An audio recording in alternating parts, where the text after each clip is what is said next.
I'm Rin, I'm vegan, and you don't have to be to enjoy vegan cooking. So I wanted to create a vegan vlog, as recommended by friends, so you can blame them for this, where you can see basic vegan cooking and go all the way into expert vegan cooking. But we're going to start off with something really simple that starts with cooking garnishes that you can add to other things.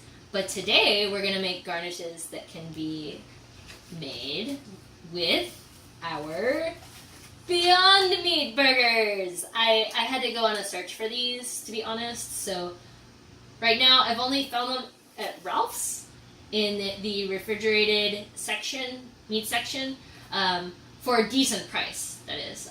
Because vegan cooking does not have to be expensive. You're buying vegetables and stuff. Like seasonings is the key to flavor. So with our Beyond Burgers, I also am going to be caramelizing red onions and sautéing them with sliced baby bella mushrooms and adding 2 cloves of roasted garlic, which you can't actually smell it through there, but I can have my friend Desiree verify, lovely camera woman Desiree, that it smells delicious. And I almost dropped that. That would have been bad. The seasoning that we're going to use today with these caramelized red onions and mushrooms, which you can season them all kinds of different ways and use them to top off salads, to go with quinoa, all kinds of stuff. But again, today we're making burgers. So we're going to use ground white pepper, rubbed sage, and certified thyme, because everybody needs more thyme in their life. Desiree's trying not to laugh. Can't hold it in. And to start off, you want to put about 2 tablespoons of olive oil in your pan, and then you're going to heat it on a medium heat. So this is about 2 tablespoons. It's okay if you have a little bit more or a tiny bit less. And we're going to get to the next step, but we're going to break for a moment. Okay, so I've turned the stove onto medium heat to heat up the olive oil. A good way to test if your olive oil is hot enough or too hot is if you take a couple drops of water, put it on your finger or whatever, and then drop it in the pan. And that's how you can know if it's ready or not. You don't want something where it's sizzling and popping to start off with the onions, but you do want there to at least be smoke. So let's see. That's perfect. As you can see, there's a little bit of sizzle, but it's not like splattering the oil. So now that that's ready, I'm going to put my onions in. Now, I like to cook my onions in the olive oil a bit first.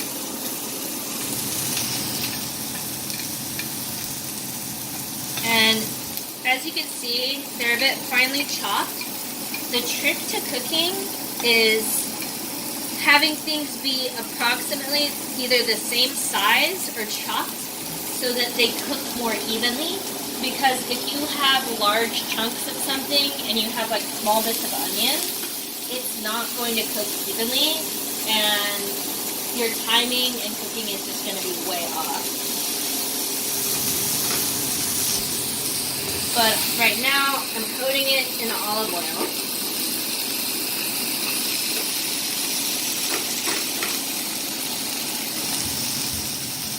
And I'm going to let that cook for a few minutes. And then I'll add in my mushrooms. Because the onions, they can take approximately 20 minutes or so to caramelize and everything. But you want to start cooking them first. So, like I said, you get the even heat around them.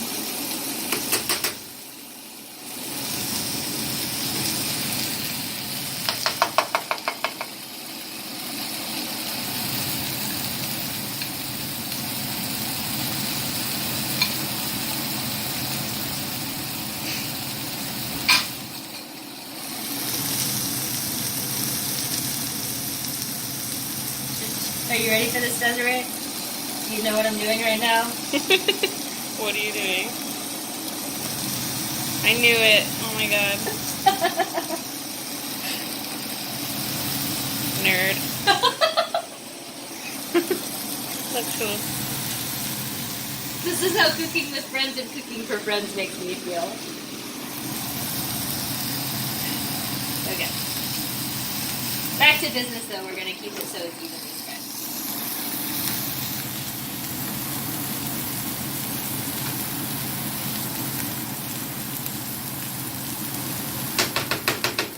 Now another trick, and this works, you don't have to have a lid for your pan that fits, because I have a really ghetto trick for you all. Oops, I'm so sorry. Are you okay?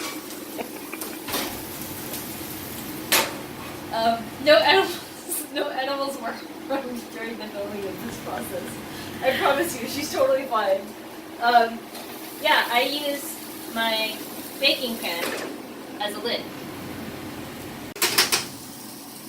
Okay, so now that these onions have cooked a little bit more, they still need to be cooking, but I'm about ready to add the mushrooms. But part of one of the tricks that I did is I don't currently have a lid for my pan, so I use a baking pan as a lid to help it cook a little bit faster on the top.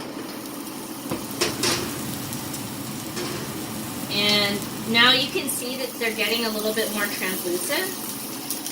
So you want to definitely double check and make sure that your stove, your fire is lower. You want to lower it because you're then cooking the mushrooms too, but you don't want the onions to like burn.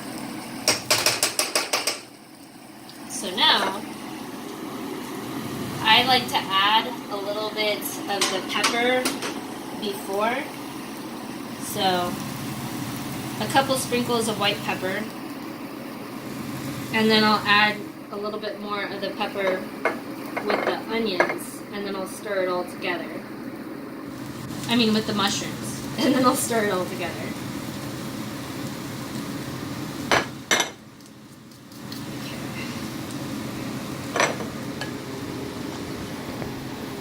And this is where using that top will really come in handy too, because mushrooms need that extra steam to help them cook.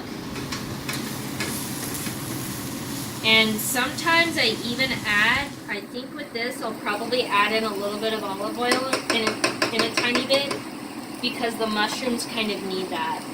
So again, I love white pepper. You can use less white pepper, but I just did about 2 sprinkles of white pepper again for the mushrooms. And then for sage, I probably use, I would say, I probably use about a tablespoon to a little bit more, like a tablespoon to like a tablespoon and half a teaspoon. And then for thyme, thyme is really strong, so you just kind of need a little pinch. So about a pinch of thyme. Because, you know, thyme is everlasting. That was the sound of Desiree smacking her forehead. I hope you like me narrating everything. And right now is the perfect time to add a little bit more of the olive oil, because that way it will help the seasoning stick to the mushrooms. So while I get that olive oil, I'm going to cover this.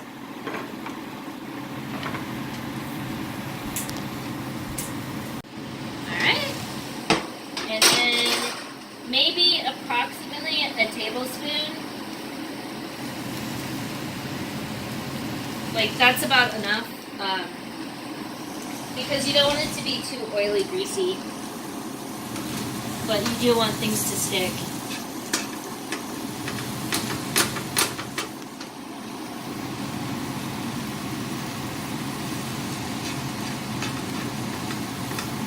And usually you can taste along with seasonings. So Do a little bit of seasoning at a time to see what you like better.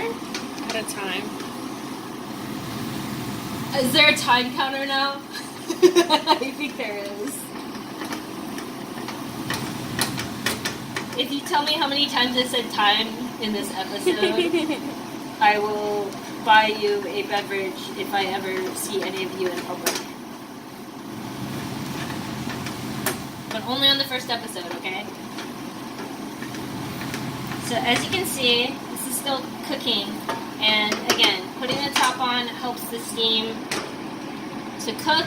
And I'm thinking the way that it's looking, I might want to add a little bit more sage. I'll know more towards the end of the tail of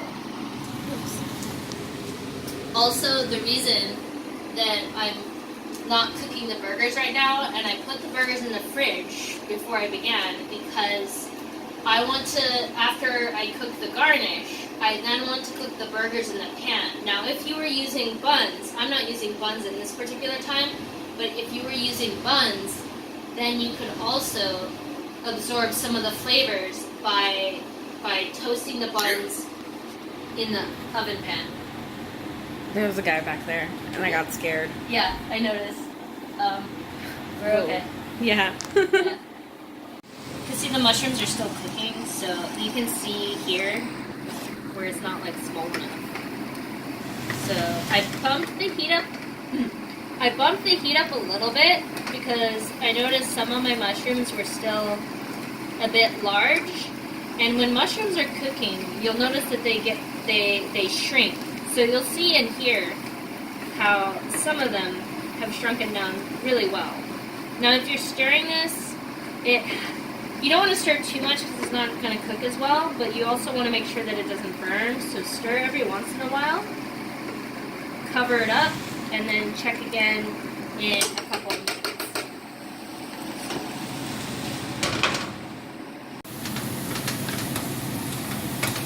Alright, a couple minutes later, and as you can see, it's looking delicious. The seasonings and the onions and sage have cooked together, and that's why you see more of that browning on everything, and that's just delicious flavor, just so you all know. And like I said, this garnish, you can also sometimes add balsamic to it. You can change some of the other seasonings like herbs de Provence. I'll show you guys that again later on, but this is for the burger version right now.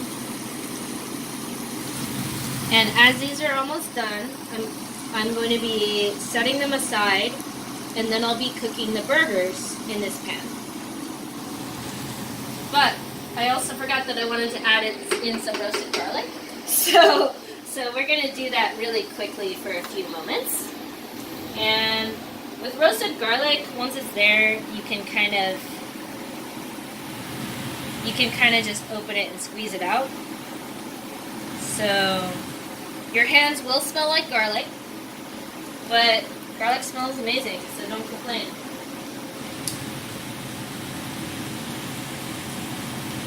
Oop. Did that actually, oh no. Oh no. It's still the skin. I had to take the skin off. I didn't quite pop that one out. So there we go. And I like a lot of garlic, so we are just using what's left in this bit from that. And then I'm stirring it all together. Pardon me. But I'm lowering the heat because right now I just really want to heat up the garlic with it.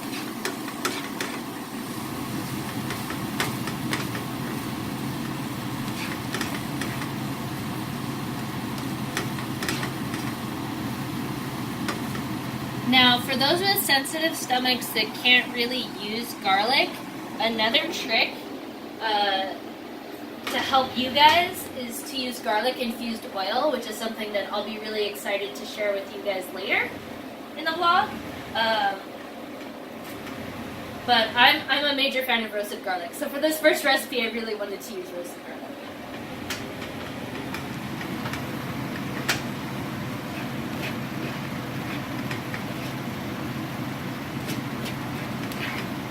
And that's how you should want it to be looking.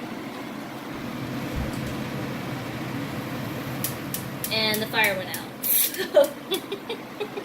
I went a little too low. Okay.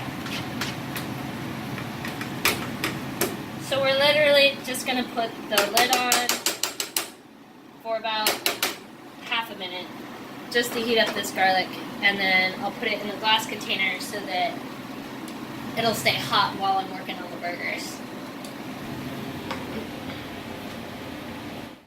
So now we have our Beyond Meat burgers.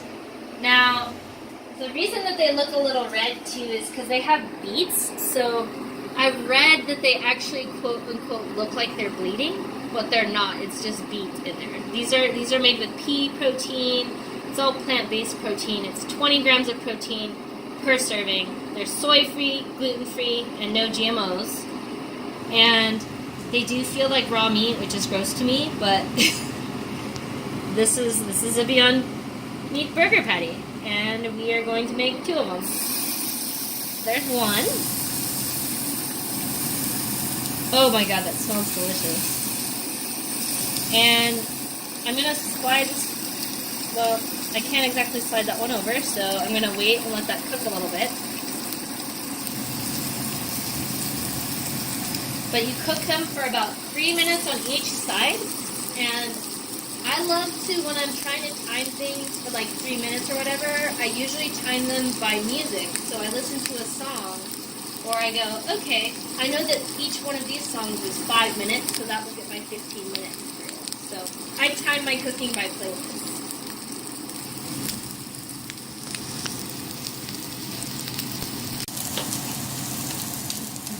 And as the packaging says, they will be a bit red on the inside, but it's still cooked. Again, that's the beet aspect of these Beyond burgers. But believe me, they're delicious, and it's a whole lot cheaper than going to Veggie Grill, and you can put in your own flavors. And like I said, this garnish is really going to amp it up, and the garnish is actually really easy to make. So I hope that any of you that are trying out vegan diets, or just trying out a vegan meal for a friend, really enjoy this recipe. So a tip to try and help yourself flip is if you tip the pan that way, you can then use the pan as your assistant to try and help give you that leverage so that you're keeping it intact. And I like to flatten my veggie patties out a little bit, but that's just me. Do your own thing. Yeah. So we're going to cook the rest of these patties for about 3 minutes. And if you had buns, you could easily have toasted the buns in here first before making the burgers, and get a bit of the mushroom and onion and garlic flavor into the buns to make them a little bit crispy. I'm not using buns at this particular moment, but I do eat hamburgers with buns. It's just not today. I'm also type 1 diabetic, so sometimes I try to eat lower carb meals, and it's very possible to incorporate other things to be healthy. So there are also plenty of unhealthy vegan recipes too, so we'll cover a bit of everything. So I noticed that there's a lot of oil and stuff that came out of it, which was not oil that was originally in the pan. So it seems like these have a little bit of oil within them. So that's why I'm putting them on a paper towel to help blot off some of the oil. But voila! Now we just add we're just gonna add on our garnish, and then put some salad on the side, and then we're good. Okay, so because we kept this in a glass container, it takes approximately three minutes on each side for the burgers. We now have our garnish. And again, this garnish, when chilled, is great on top of salads.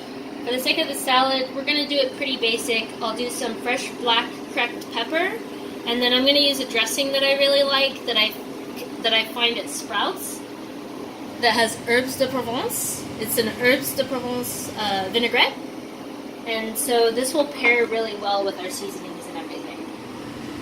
And then we garnish our burgers.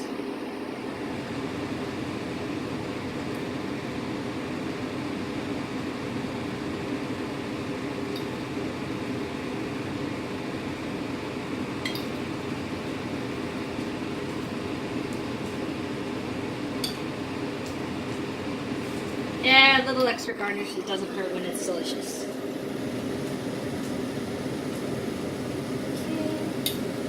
Okay, I think a little bit more. There we go. It keeps sticking to the fork. And we have our salads and fresh black cracked pepper.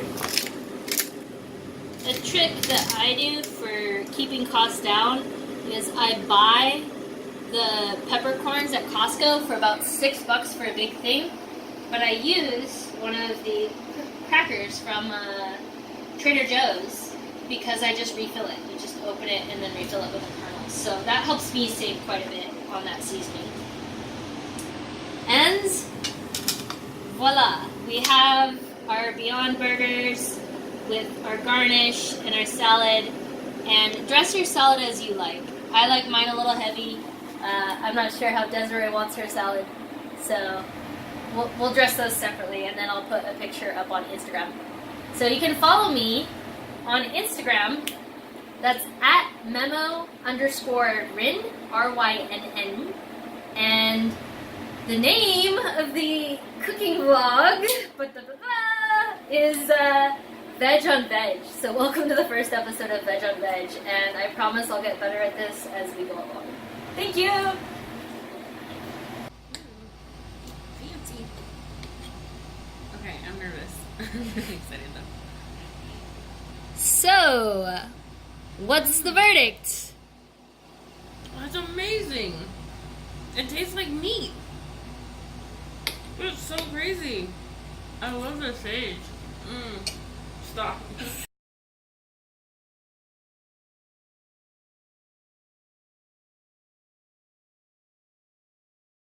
Really? Really, I don't think it will be. I mean, it'll be good, but I don't have all those cheeses, but... Oh, this looks so good. Okay. Okay, ready? Yeah. I'm not ready.